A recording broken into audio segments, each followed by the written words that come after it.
welcome back for another video. I'm Jess and I'm one of the creative designers here at Sizzix. Today we are thinking about Halloween, spooky season, but to be fair, we could make this for any kind of season particularly. But I'm going to show you guys how to make this really cute little treat box. I'm going to show you all of the steps to make that treat box using our brand new scoreboard and trimmer, how they slide into each other, the outing and the inside.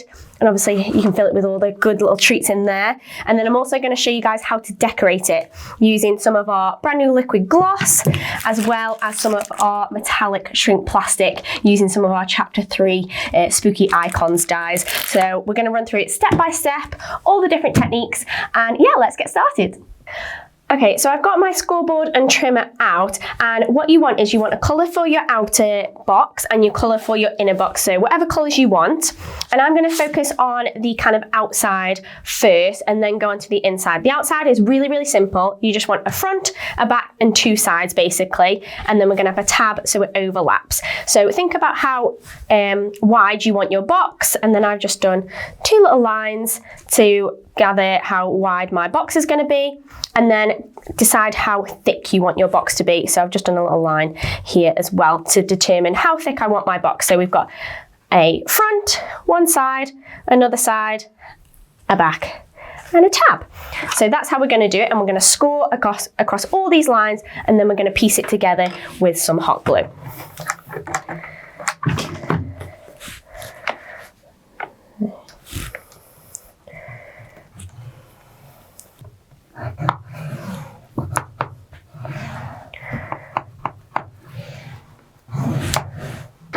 And then once you've got all of your lines scored using our fold and form tool, we're just going to fold across all of those lines, and you'll see your flat box kind of start to come to life.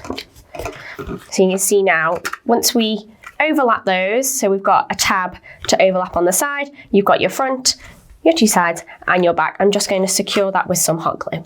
Okay, so once we have our outside box, I'm going to pop that to one side and then think about the inside. So bear in mind, this is going to be slightly wider and larger than our inside box, so it slots in nicely, okay? So when we think about our centerpiece, we're going to do it ever so slightly smaller, and then we're going to think about our outsides. So to make it a little easier, I've already mapped everything out with a pencil. So I've taken my box and I've kind of drawn around it, but I've made it ever so slightly smaller so it slots inside. And then I've thought about my side. So I've got one side, another side, and then another side. And then I've got extra little tabs on each side because they're going to fold inside, okay? So you can see how I've scribbled here. Those are going to be cut off. We don't need these little bits. Where I've done my darker lines, that's where we're going to cut. So we're going to cut using our scoreboard and trimmer, sorry. And then where you've got the lighter lines, we're going to just score along those so we can fold. So I'm going to do all that now.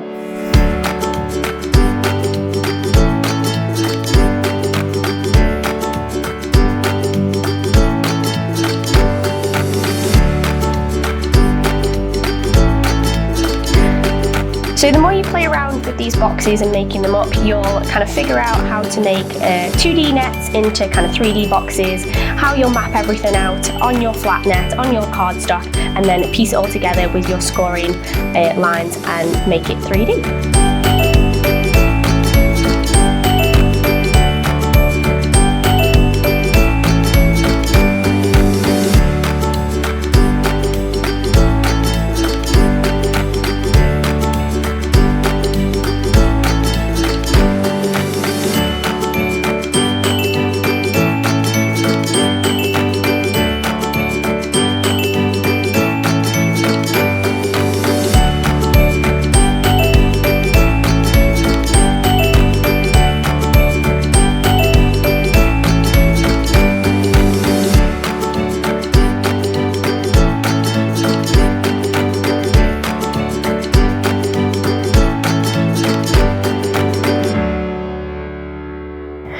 So just by cutting along all those cut lines that we made and the scoring lines, you can see already how it's starting to kind of come to life, and you can see how things are supposed to fold inwards. So if we just fold all along these lines, And already you'll be able to see how it goes from your flat 2D net to a 3D box. So those little tabs, we're just going to place hot glue on there, and then we will put those inside that flap and then fold them down.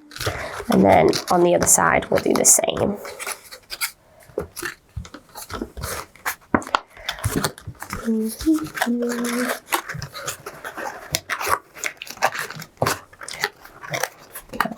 So you can already see how, just by folding along those lines, I haven't secured anything with any glue yet, but you can see how the box is starting to come to shape. So I'm going to secure those all with glue, and then we're going to pop that to one side.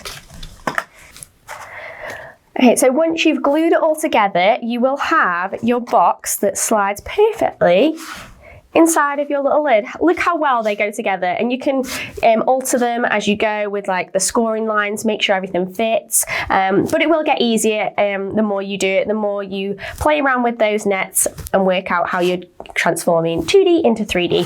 But how cool does that look? And we're going to fill it with all sorts of goodies, but first we are going to decorate it. So what I'm going to do is I'm going to take the lid, because we're not decorating the inside bit, that's just going to be full with all our treats. I'm going to take some of our liquid gloss. Now this is relatively new, and we kind of use it mostly for adding like little dewdrops on crepe paper flowers, sculpting foam flowers, things like that. But I'm going to use it to create a spider web. Now you can draw this out roughly first if you want to, using a pencil. So really lightly if you wanted to. I'm going to do my spider web in the kind of corner. You can draw it out and figure out where you want it to be if you're a little bit cautious, but I'm just going to go straight for it. And then I'm going to draw straight from the nozzle basically. So I'm just going to make sure it's coming out. There we go.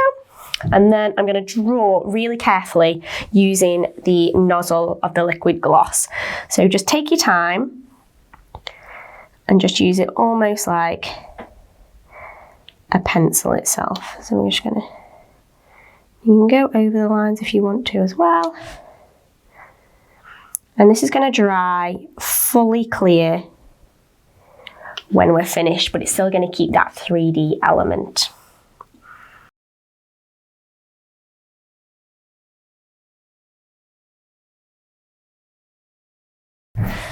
And there we go. Once you've all done, it should look something like that. Don't worry if it's a little bit higgledy-piggledy, if you're not the best drawer. Spider webs are never perfect, so don't worry about it.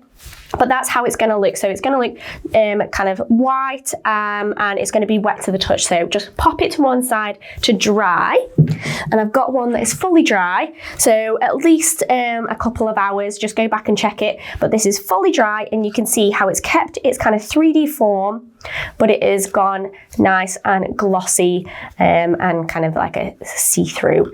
So it looks perfect for a spider web. So that is going to be our kind of background, and we're going to work on top of that. So now I'm going to use some of our shrink plastic. Now this is our brand new metallic shrink plastic. So I've got the silver and the rose gold here, and I did have the gold. There we go. I knew I had it somewhere. So it comes in 3 colours, and it's just like our regular shrink plastic, except it is metallic. It has this gorgeous kind of glittery finish, but it comes in these 3 colourways. So we currently have our regular shrink plastic, a printable, we have a black and a white version, and now we have our metallics. So I'm going to decorate the front of our treat box using some of these bits. So I'm going to die cut.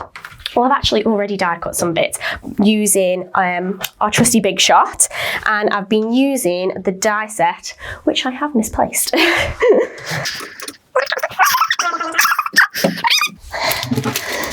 Hey!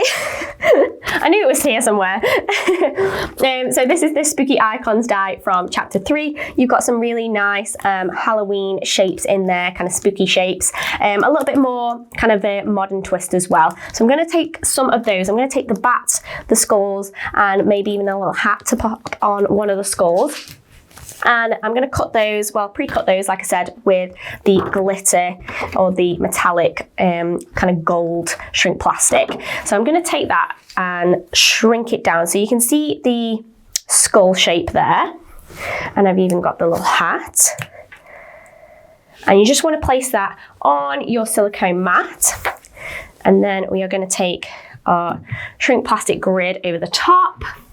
And then I'm going to apply heat. So you can apply heat through this grid, and then it's going to shrink up and then flatten down, and then we're going to press it down with our silicone tool as well, which I also have somewhere.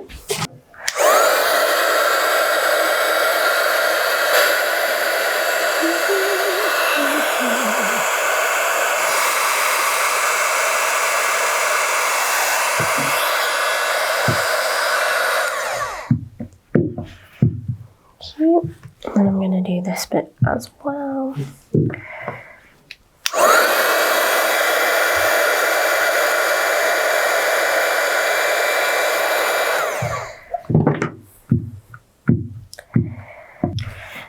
Okay, so we can see how easy that was to achieve. So by using that grid, it keeps it from kind of shrinking up in on itself and getting all tangled. And then we use the silicone tool to just press it down, and that makes it really nice and flat. And you can see that kind of gorgeous sparkly finish on there. So it has like a really nice kind of slight sparkle. And that's kind of the side that you want to have it facing upwards. The other side is a little bit more shiny, kind of a little bit more glossy, but not quite as sparkly. So we're going to have it on this side. Now, I've also done some little bats, and I'm going to shrink these down and I'm going to flatten them, but while they're still hot, I'm going to like not super hot, it means you can still touch them. So just give it a couple of seconds, and then we're going to kind of position it in our hands to give it a little bit of a 3D effect. So I'm going to do that with these little bats as well. So I've cut these from the black shrink plastic.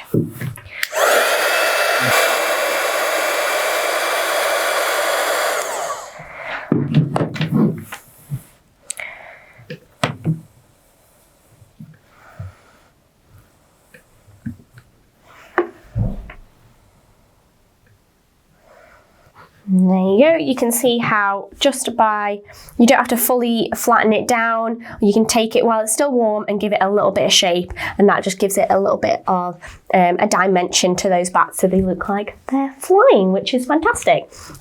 So also just something to reference when you are die cutting shrink plastic, it is a little thicker than obviously your regular cardstock, so you want to do it with kind of pretty basic shapes. Those bats are probably as detailed I would go when cutting shrink plastic, and you bear in mind that shrink plastic shrinks, so it shrinks by almost like, I think it's like up to double its size almost. So you kind of want to start with bigger shapes, and then they're going to shrink down to smaller shapes, but don't do anything super intricate with your shrink plastic, because it's going to lose that detail as it shrinks down.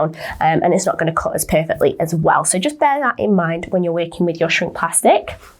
But once you've got all your little bits, so I've got a couple of bats here. I've got a couple of skulls. So I've got my lovely gold glittery one, and then I've also got a little white one there as well. And then I've also pre-cut some letters. So I've just taken some letters from the Elegant Capital set from chapter 3 as well, and I've cut out the letters treat, or to spell the word treat, from some orange and grey cardstock, and they're going to sit along the side. So I'm going to stick these all down with a mixture of express glue for my die cut pieces, my cardstock pieces, and some hot glue for my shrink plastic pieces, just to make sure everything is secure and in place.